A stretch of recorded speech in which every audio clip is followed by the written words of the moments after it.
Sang direktur rumah sakit pun akhirnya harus turun karena desakan dari banyak petugas. Dia didampingi oleh kepala security. Selama menjabat sebagai direktur selama 4 tahun terakhir, baru kali ini Lambert bicara langsung. Siapa namamu? Tuan Marvin Rack. Dia pun berdiri dan menghadapkan wajahnya ke arah direktur.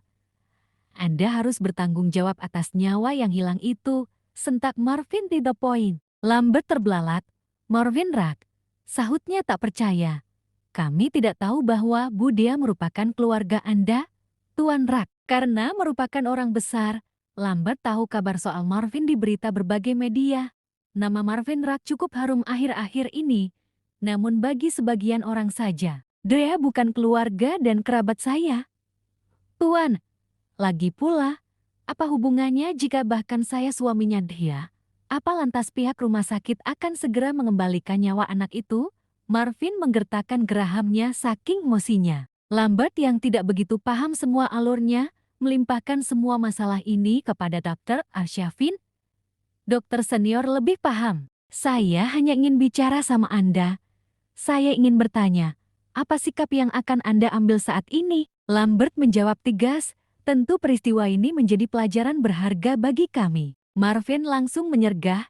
Jika sudah yang kesekian kali, namanya bukan mengambil pelajaran berharga lagi. Bahkan Anda tidak paham bagaimana ceritanya.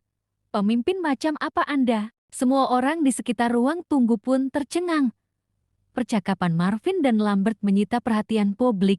Mengherankan, kenapa bisa direktur bisa begitu sikapnya terhadap pria berkemeja hitam itu? Mendapat sedikit bentakan, Lambert masih kalem. Dia memaksakan senyum lalu berkata, biar kita bicarakan dengan kepala dingin. Marvin tersenyum tipis. Anda tidak layak menjadi pemimpin rumah sakit ini. Anda pun tampak pasrah. Semangatlah bekerja di hari-hari terakhirmu, Tuan Lambert. Marvin pun berpaling, dia mendekati dia. Lambert mendekati Marvin lagi. Kami meminta maaf atas kejadian ini. Marvin menatap kembali. Minta maaflah kepada Tuhan, Della, dan mayat Cindy. Tidak perlu meminta maaf kepadaku. Tidak mau melihat atasannya tampak merendah. Arsyafin menarik tangan Lambert. Namun, Lambert segera melepaskan genggaman itu. Kepala security pun melongo dibuatnya jika dia melihat Lambert berbincang dengan siapapun, bahkan kepada kepala daerah pun biasa saja. Namun, kali ini justru berbeda. Dalam kepala Lambert, jika wali kota dan profesor Universitas Gloriston saja kagum akan sosok Marvin Rack, bagaimana bisa saat ini dia acuh tak acuh? Sangat tidak make sense apabila dia malah membiarkan Marvin Rack berada dalam kondisi pelik seperti ini. Begitulah cara berpikir Lambert. Dengan tetap menjaga wibawanya selaku direktur, dia duduk di samping Marvin dan berkata, Tuan Rack, masalah yang telah terjadi ini sungguh kami sesali. Tentu kami tidak ingin agar masalah ini terulang kembali. Marvin melengos. Itukah jawaban dari seorang pemimpin? Lebih baik, sekarang Anda menemui petugas kasir, lalu cek apakah kami sudah bayar atau belum. Di rumah sakit ini, duit ratusan ribu jauh lebih besar daripada nyawa. Marvin kembali menoleh, lalu berbicara dengan sangat tegas, jika Anda punya anak bayi yang hampir mati, dan Anda merupakan orang miskin, apa yang ada dalam pikiran Anda? Marvin ingin menguji seberapa besar simpati dari seorang Lambert. Namun, Marvin hanya melihat kedua bola mata milik Lambert hanya bisa berkedut ragu. Tatapan nanar itu kesan pening mencari jawaban. Marvin meneruskan, untuk apa lama mikir? Ya, karena Anda tidak bisa bersimpati terhadap orang-orang lemah.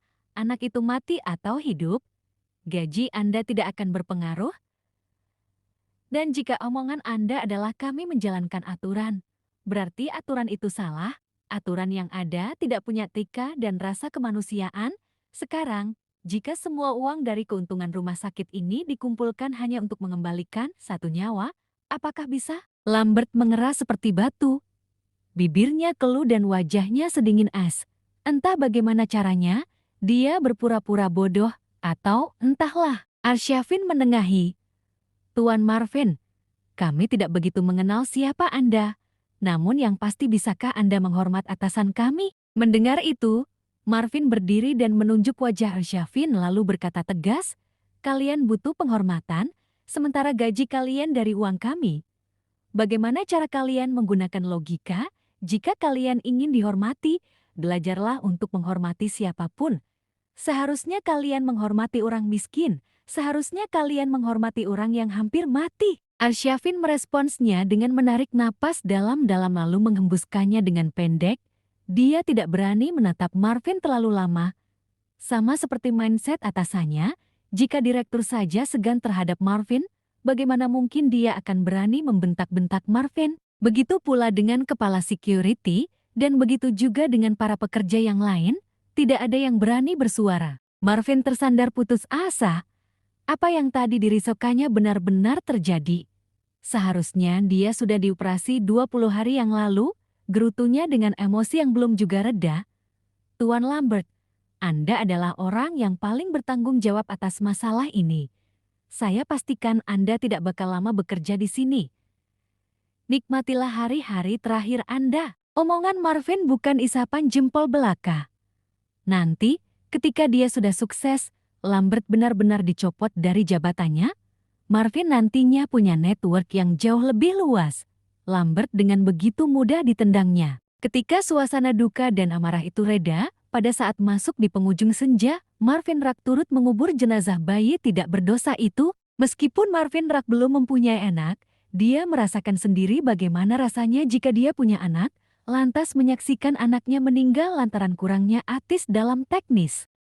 Sebentar lagi mentari akan terbenam, langit jingga pun menampilkan panorama yang indah. Namun di salah satu sisi bumi, seorang ibu menangis dalam sendu sedan, berusaha merelakan putrinya yang tercinta. Marvin Rack berdiri menghadap kuburan, di sampingnya ada Dea.